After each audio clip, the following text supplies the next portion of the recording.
Get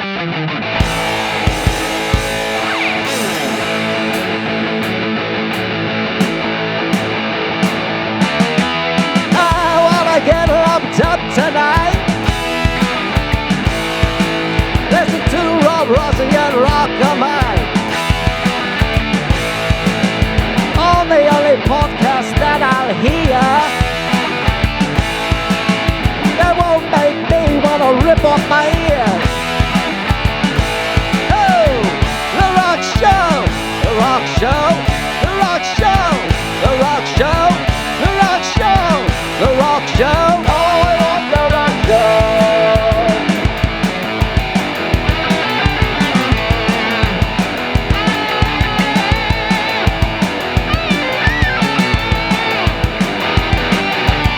The Rock Show, the Rock Show, the Rock Show, the Rock Show, the Rock Show, the Rock Show.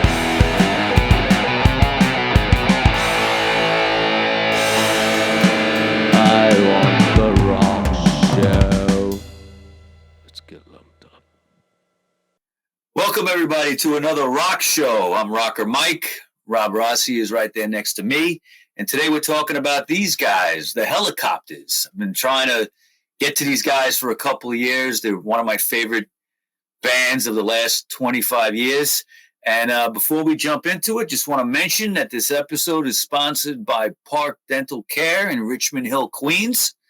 That's their website right there, 718 Dentists. They're great. They don't hurt. I've been going to them for 25 years. Rob, you like them too, right? Yeah, they're very good. They're very good dentists. Fantastic. So, Rob, first question. You ever hear of the Hellacopters? I'm not going to lie to you. I was looking at the Australian band. There is an Australian band called the Hellacopters. Yeah. These are the Hellacopters. But I saw that documentary because you sent me like two documentaries back to back. One was like 40-something in, and they were pretty interesting. They seem to be rocking pretty. They were pretty much a large band. They are the greatest band that you never heard of. Okay. I got familiar with them maybe by their second album, which was called Paying the Dues. They're from Sweden. Okay. And shout out to the Swedish fans out there. I know some of them were watching. They were really big in that country and in a lot of Europe and Japan as well. They were pretty big. Never quite cracked the American market. They were here a few times. I got to see them once. And I don't understand why they're not bigger here. They sing in English. Okay. They don't sound like, they're not hard to understand or anything like that. They just sound like a great American rock and roll band. Their roots are the MC5, the Stooges, the Ramones. They're kind of like a mix of punk and rock and roll. And they come from a great tradition of Scandinavian music, like Hanoi Rocks. Okay. You know what? You didn't tell me that they were from Australia. I would think they were like from Detroit or Cleveland or something, because they got that very American sound.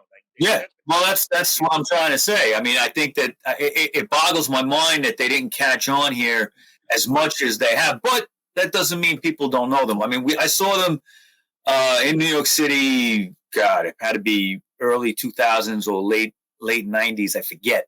But I think it was early 2000s. But the crowd was really into them. So they have like a cult following here. Okay. You might see somebody with a shirt once in a while with it. But how they're not bigger, I don't know. I think because they didn't get the record label support that maybe other bands have gotten. For instance, like the Hives, okay, which were from Scandinavia as well. They actually, and I'll get into this later, they actually opened for the Hellacopters when they were starting and nobody knew who they were. But the Hives, took off in America and had a couple of hit albums. But I love this band, and the Hellacopters, and I'm just glad we're doing a show on them right now. So you ready? We'll dive in? Let's dive in. All right. So like I said, the Hellacopters are a Swedish band, and they were formed in 1994 by Nicke Andersson. Okay, he's on vocals and guitar. He's also known sometimes as Nick Royale. Also Andreas Tyrone Svensson, also known as Dregen Okay, he plays guitar. Kenny Håkansson on bass, and Robert Eriksson on drums. And let me just say right now, my pronunciation of Swedish names I find very difficult. I apologize if I butcher any names here, but you're all cool people. Now, Nick had actually been a drummer, even though he's the singer and guitar player in the Hellacopters. He was a drummer for the death metal band called Entombed. And they had some success. They played the States. They were part of that thrash metal that comes out of Sweden and other parts of Scandinavia that's very popular. Dregen and Nick were taking a break from their bands. Dregen was in a band called the Backyard Babies. He was in that band from the late 80s. And the Hellacopters were technically supposed to be a temporary side project for both of them. But due to the quick popularity in Sweden of that project, they became kind of like the main songwriting and performance vehicle for Nick. You know, once they took off, Nick just stayed with the Hellacopters, which I'll explain. The band name was actually inspired by a magazine article that was discovered by Nick and Dregen while they were on tour with Entombed in San Francisco. Backyard Babies and Entombed toured together. The article was about how the CIA was spying with helicopters on the marijuana fields in Mexico. Okay, and the Mexicans would refer to the helicopters as Hellacopters. Okay, and they thought that was a cool name for the band, and it is. So the band's first rehearsal actually took place on November 4th, 1994. It was just a jam session, all right, and then afterwards, 2 more rehearsals or so, the band decided to put out a single, all right, and it was called Killing Alan. And it was released in January 1995 on their own label called Psych Out Records. So remember, this was kind of just a side project, but now it's starting to turn into something. After releasing their second single in 1995, the Hellacopters got signed by White Jazz Records, and they released their debut album called Super Shitty to the Max. And that was in June of 1996. I think that's a great name for it is. I mean, you're guaranteed to not get played on the radio, but what are you going to do? You know, the album was recorded live at Sunlight Studios in Stockholm, Sweden. In only 26 hours it took to record the record, and that was in February of 1996 that they did that. It originally came out on vinyl. Okay, 500 copies were pressed on white vinyl, and then followed 2 weeks later with a CD release. Now, in 97, it was released on clear vinyl in Japan, 1,500 copies, and came with an extra track of the band covering the Misfits classic Bullet. Okay. The record was produced by Thomas Skagsberg. Okay. One thing I got to mention is the Hellacopters. Yep, that's the album cover. Very cool, right? Yep. The one thing that they do consistently is they're very into putting things out on vinyl. They were doing that back in the 90s before the vinyl, comeback. Really, they were still doing it. I have a couple of their singles and things like that on 45. Now, this album, Super Shitty to the Max, it sold very well in Sweden, and basically it was on the strength of a couple of songs like Born Broke, Gotta Get Some Action Now, a song called Random Riot, excellent. Now, the Hellacopters would win a Swedish Grammy for this album, and an extra member was actually recruited for the album. His name is Anders Lindstrom, and he's also known as Boba Fett.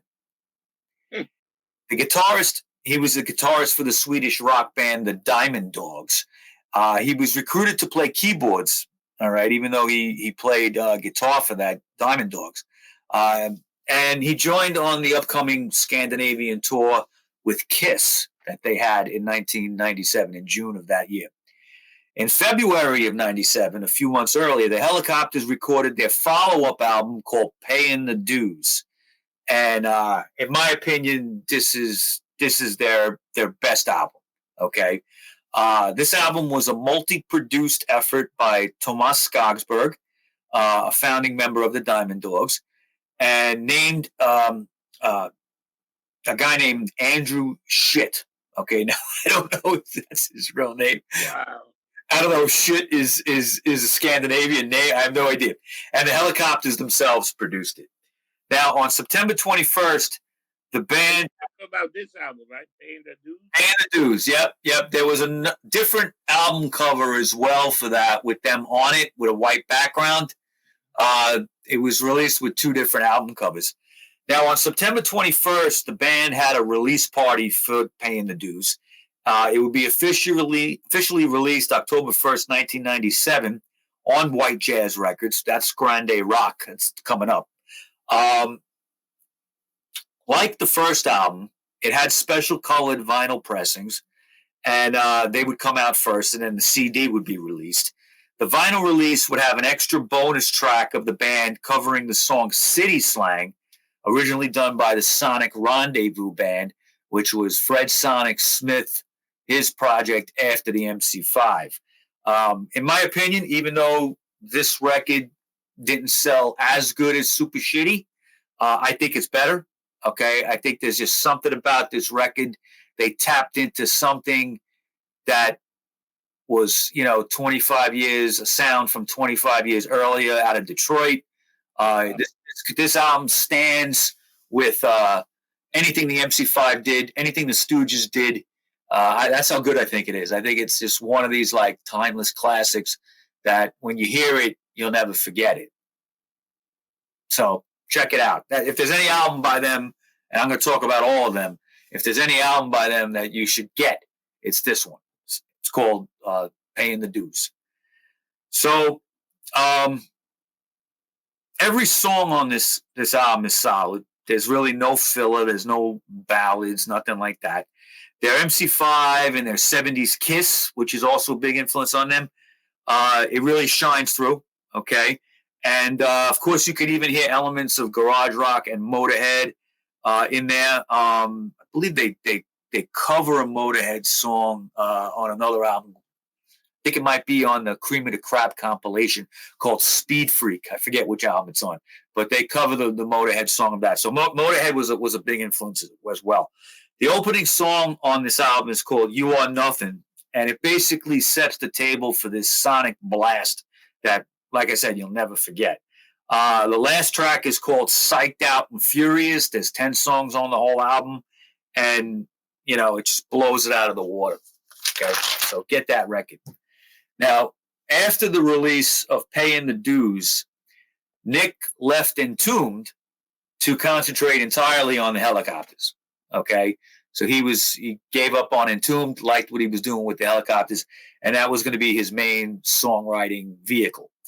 A Swedish tour would begin, which included a show at the second largest stage at the Hultsfred Festival, while the band also famously at the same time in that festival played a secret show on a backstage, okay, for special guests. In 1998, the Hellacopters toured Europe with a band called Glucifer. They would record a split album with Glucifer, okay, called Respect the Rock, where one side was Hellacopters, one side was Glucifer. Dregen, unfortunately, would leave the band at this point, okay? He would go back to the Backyard Babies. He had been with them since 1989.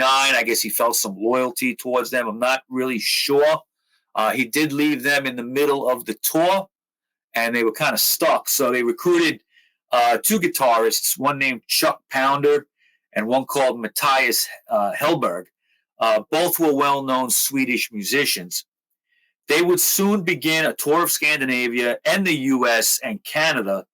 While in the U.S., the Hellacopters got to jam with legendary Detroit rockers Scott Morgan, who was in the Sonic Rendezvous Band, and Wayne Kramer of the MC5. And that jam sessions, that those jam sessions would begin kind of like a working relationship over the years, that they would be involved with these guys. Wow. So, yeah, I mean, they were meeting their idols. That's pretty cool. Now, in September of 1998, the band recorded their third album called Grande Rock. You just put that picture up before. There you go. Right. Now, due to the absence of a second guitarist, both Boba Fett and Hellberg contributed guitar parts to this album. Okay, they hadn't officially replaced Dregen at this point. Now, keeping their tradition of vinyl releases and CD releases, this self-produced record came out in May 17th, 1999 on White Jazz Records. The sound on Grande Rock is a little bit different than the last two.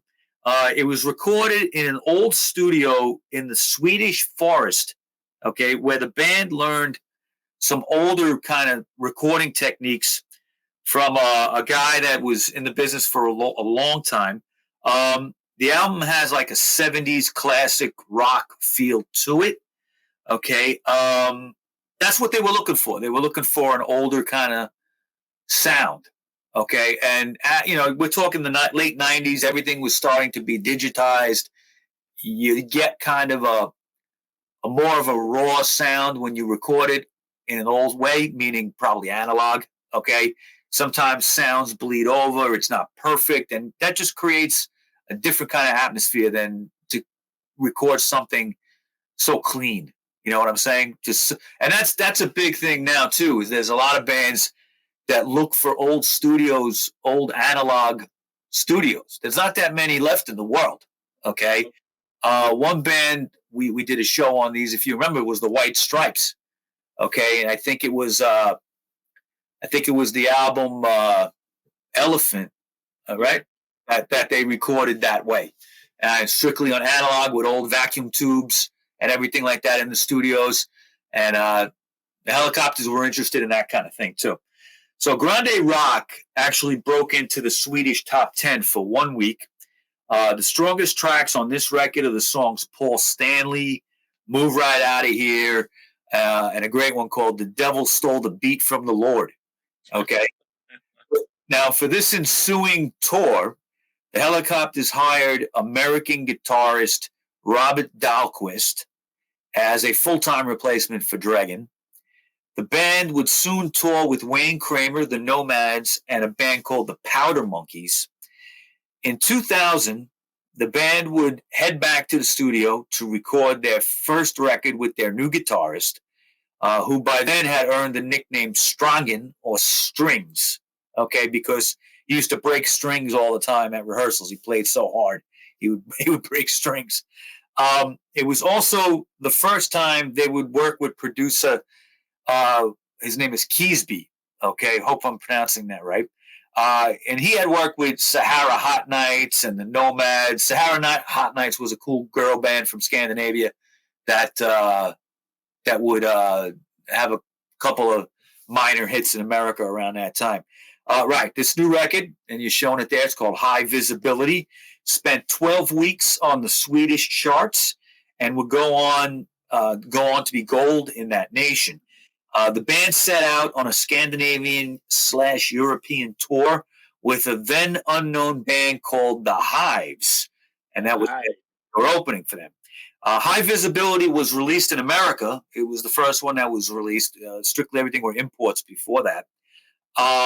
And they also recorded a documentary that was released here called Goodnight Cleveland, which showed their tour. That was the time I saw them. That was about the time, 2000. In early 2002, the Hellacopters released their first compilation of non-album tracks called Cream of the Crap, Volume 1.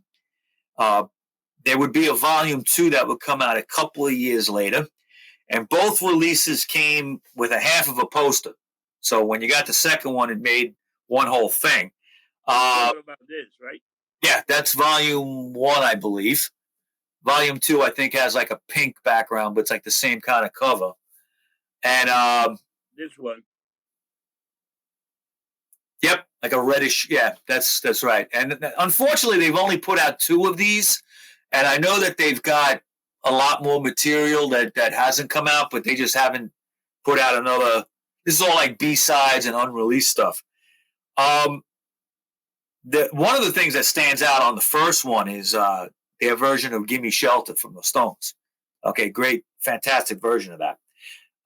They would lay down 20 songs for their 5th album, okay, which would be called "By the Grace of God," and 13 of those 20 would make the cut. Yep, and that became a popular tattoo for a while. You were seeing T-shirts with that for a while, related to the band.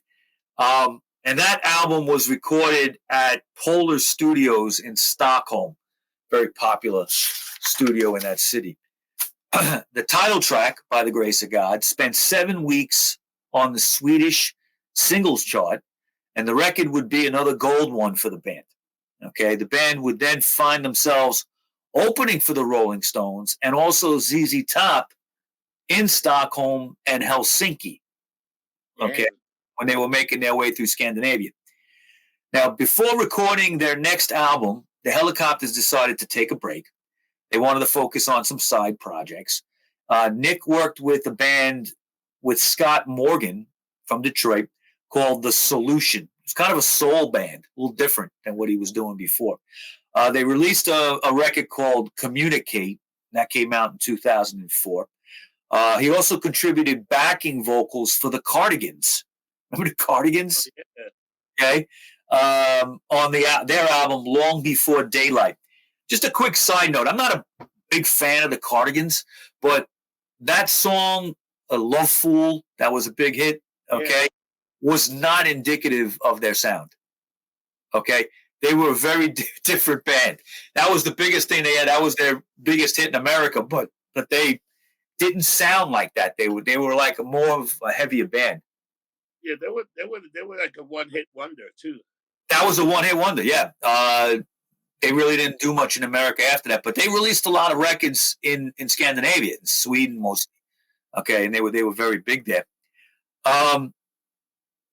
Dahlquist, okay, the new guitarist, he started this project called Thunder Express, which was named after an MC5 release.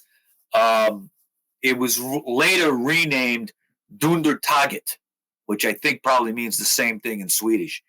And also, he recorded an album called Fulla Gubben Hitler. I don't know what that means. If anyone wants to private message me, just saying what it's called. I don't know. And that was with Swedish singer-songwriter Stefan Sundström. He recorded that record.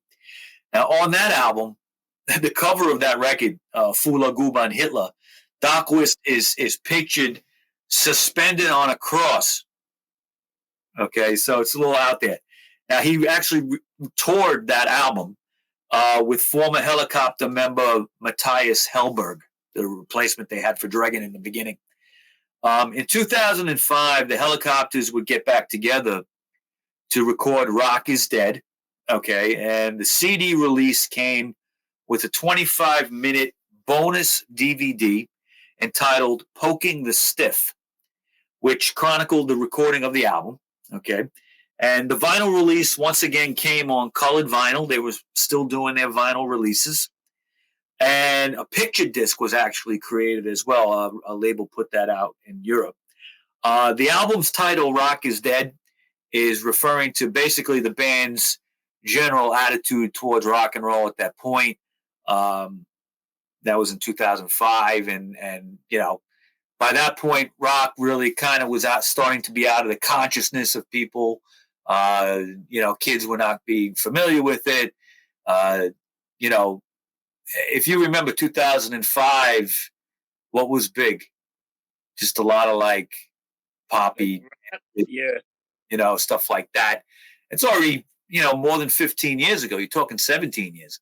So it's a whole generation really has gone by without rock and roll being in their conscience, which is sad. But I think it will come back. Now, the track off this album called I'm in the Band ended up on Guitar Hero 3. Right, that's the album cover for Rock and Roll is Dead. And also a song on there called Bring It On Home can be heard in the game NHL 2007. Okay. And, that's another thing is a lot of these video games were paying these artists to use their music, and they were making more money on that. I guarantee you that the Hellacopters made more money in this country off Guitar Hero 3 than they ever did on their albums. I believe that. You know who did that? Probably their tours as well. Aerosmith did that. Aerosmith probably made more money out of Guitar Hero 3 or whatever Guitar Hero that they did. Yeah. I'll never forget my son, Sebastian. One time I was in the car and School's Out by Alice Cooper came on the radio, and I cranked it up a little bit. It's one of my favorites. And he's like, "Who is this?" And I said, "It's Alice Cooper." He goes, "I know this song from Guitar Hero." And I'm like, wow, that's, and other games like what Grand Theft Auto has music and stuff like that.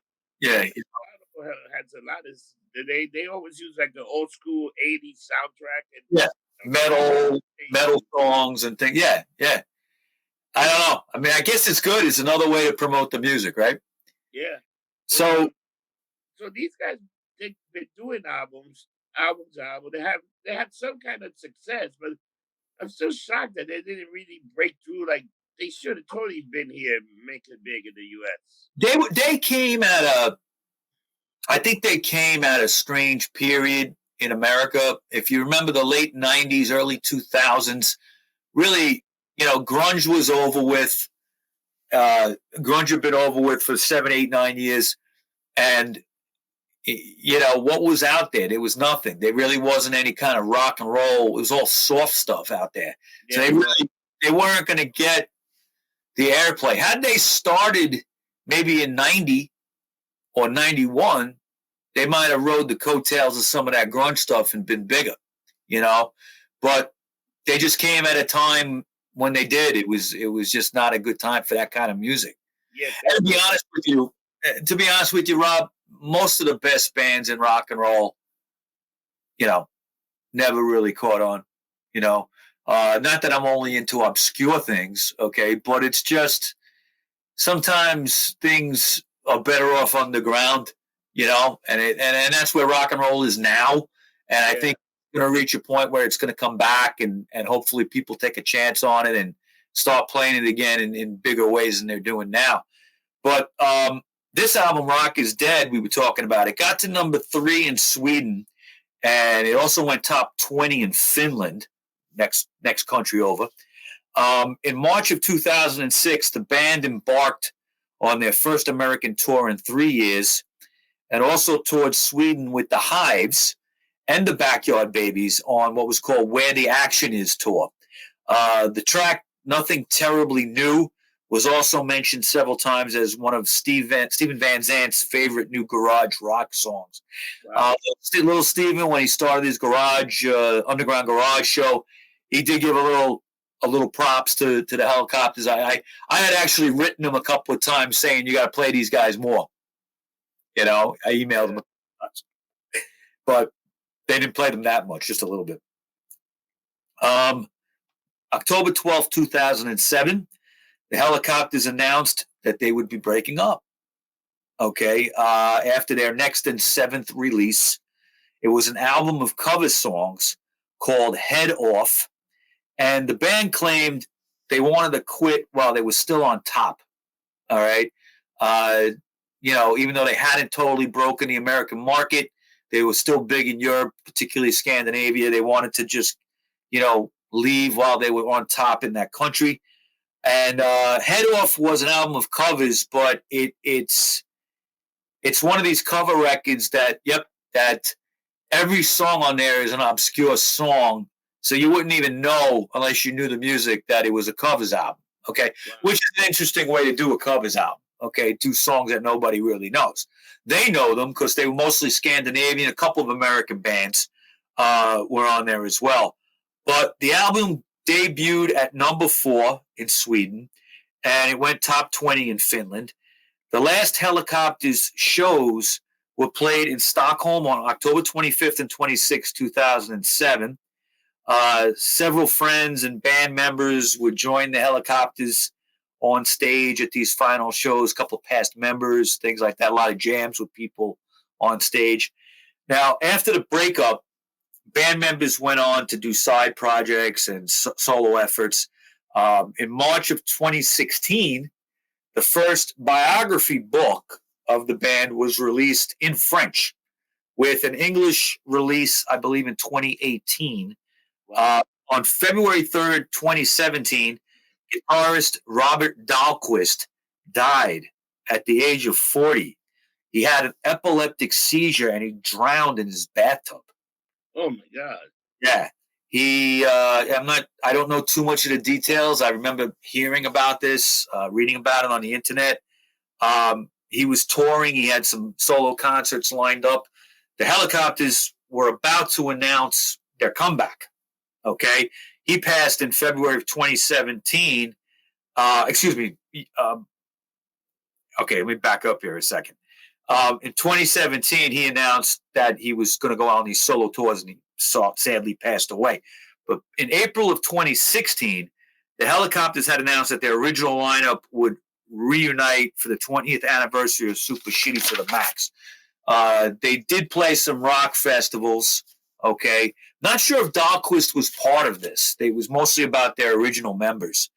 And they played some rock festivals in Sweden over the next year. Sammy Jaffa was involved from Hanoi Rocks, was playing with them a little bit on bass. He replaced original member Kenny Håkansson at one point during that reunion tour. I don't believe Dahlquist was really involved with that. If I'm wrong, I stand corrected. On December 17, 2021, the Hellacopters announced a new studio album. Okay, we hadn't heard from them in a long time. Yep. That's the record right there. It's called Eyes of Oblivion, I just got it about 2 weeks ago, and I've been listening to the shit out of it in the car. I still keep a CD player in my car. I do a lot of listening in the car when I'm driving around, and I always judge my records by how good they sound in the car. Yeah. But that's where you really get the acoustic. Yeah, it's hot out. I got the AC on. It's bouncing off the windows. It's all good.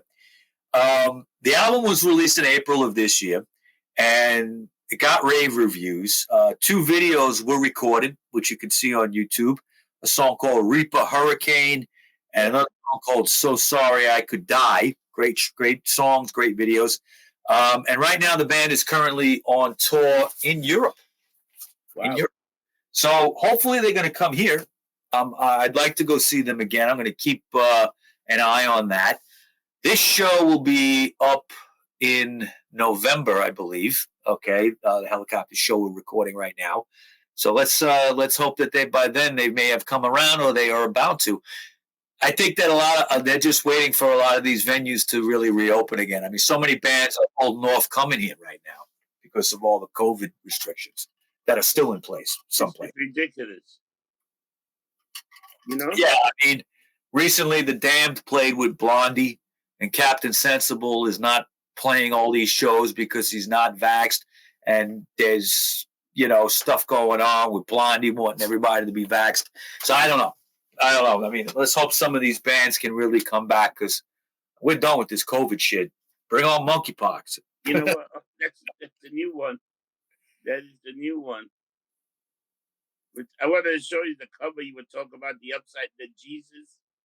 Oh, yeah. I'll be honest with you. I've never heard that record, and I don't know I don't know if it's more of a thrashy kind of thing. It sounds like something like a death metal thing, but it might not be. Did you find it? Yeah. Look at this. Whoa. What does Fula Guben Hitler mean? I think that means dog or something. I gotta look at I'll tell you the next show. I'll tell you what that means. I was trying to look at my freaking oh, wait up. I do have the translator here. Let me see. All right. Googled it. Put it on there. The next thing I know, what the fuck? What's going on? Let me look at the album cover again. Let's see. It's pretty funny. It means fuck you. I don't know. Well, I'll have to ask some of our Swedish fans that write little nice things about us once in a while. Yeah. That's pretty right. Sadly, Dahlquist died. I mean, he was a good guitarist. I saw him the one time I saw the Hellacopters. I saw him, and he was just tearing it up. Oh, so he was like really good. Yeah, and he was American. He was American with a Scandinavian background, so he fit right in. But to die like that, like an epilepsy, man. Well, sometimes a seizure I guess you could pass out. So if you pass out in your bathtub, you can drown, right? Damn, that's crazy. When you think like a bathtub, it doesn't look menacing at all, and then you hit somebody die. It's like, what the fuck? Too many rock stars have died in the bathtub. I mean, it's like a freaking Jim Morrison died in the bathtub. Ooh. He had a massive heart attack in the bathtub, and Billy Murcia, the original New York Dolls drummer, he died in the bathtub overdosing. It's very common. Wow. All right, Mike. So another great show. We learned about the Hellacopters. I can't emphasize paying the dues enough. Okay, if you watch this show and you're interested, start with that record. All right, and I guarantee you'll go back, get the first one, and buy the rest, because their sound is consistent. They're consistently excellent. I never heard a song from them I didn't like. This new record, though, Eyes of Oblivion, there's a couple of tracks that are a little bit different sound. There's an actual kind of ballad on there and everything, but it's really, really good. So check that out. Support this band. They really have been killing it for like 25 years, even though they took a little time off, but they've been killing it. Got another album, that's pretty incredible. You would think once you did it, you're like, I'm not going to go with these guys no more. Blah blah blah. No, they sold it. There's a market for them in Europe. There was a market for them. They made a lot of. I mean, they toured with the Stones. They opened for the Stones. That's could. Huge. Yeah. So, all right, Rob. So, if anybody's looking for me on the internet, you could find me on social media. Facebook, I'm under RockerMike, with the Rock Show Podcast group page, also on Facebook. I'm under RockerMike 212 on Instagram. I'm under RockerMike on Twitter, CloudHub, MeWe, Truth Social, and Getter. I'm everywhere. Everywhere. How about you, buddy? Me, you can find me at Spotify, the Getting Lumped Up Show. You can find us on Spotify. But you can email me at Getting Lumped Up. You can find me on Facebook, Instagram, Twitter, and probably a bunch of other social media platforms that you guys use. We're also on Pandora and a bunch of other places too. Spotify, Stitcher, iTunes. Yeah. All the audio podcast is all over the place. Anywhere you have a podcast. You know where we do strong in Apple? With the most people that listen to it's on Apple podcast. So we got. Is that Apple iTunes? Is that? Yeah, but it's that Apple podcast. It's like a whole separate thing. Apple podcast. So we got like most of our listeners. 61% of our listeners are from Apple. That's great. I know we've been doing well. Yeah, 3% is from Spotify. 3%. From Anchor, then from everywhere else. There's a bunch of other stuff that I don't know who they are. I have no idea, but they carry the show. Yeah. I've seen that. Some podcast engines, I have no idea where they are. Yeah, because somebody would say, "Oh, I heard you on this." I say, "I don't even know who the hell that is." And they're like, "Yeah, you're on that, okay?" So people are listening, so that's pretty good, Yeah. I hope everybody enjoyed the show today. Yeah. The next rock show in 2 weeks we're going to have is on the making of the Rolling Stones album Goat's Head Soup, the excellent 1973 record that is one of my all-time favorites. We're going to dive deep into that and talk about how they put that record together and what happened when it came out and the controversies about the album cover and all kinds of shit. So should be a good episode. And you know what? Like we always say, don't get drunk. Get lumped up. See you next week. Take care, people.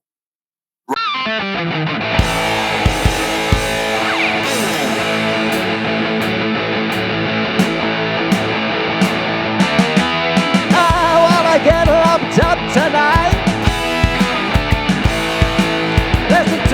Russian RockerMike.